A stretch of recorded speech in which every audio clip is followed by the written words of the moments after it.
Faly miaravatsika rehetrarehetra indray ary tonga eto amin'ny chaîne-ko.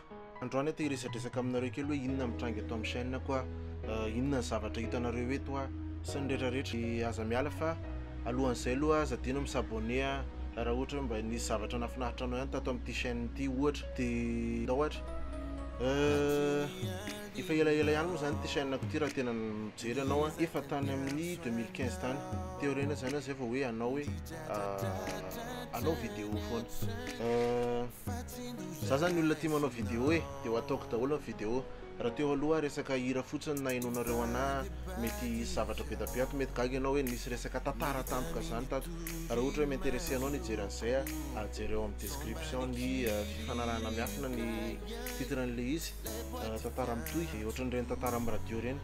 Dia ankoatran'izay a manao review koa zany, manao review kelina film zay malaza na zavatra mijereko na izay zavatra mahafinaritra anahy tiako resahana anao daholo a.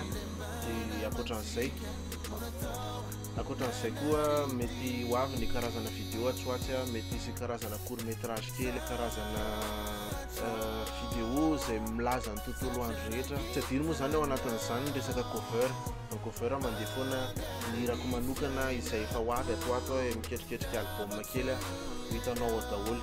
Jereo no amin'ny chaîne ity chaîne ity zany a, dia aza dino misabone raha ohatra hoe hijery izay rehetrarehetra zay toy izay ianao. Dia toany a dia hitantsika fa ataontsika amin'ilay io e. Dia zay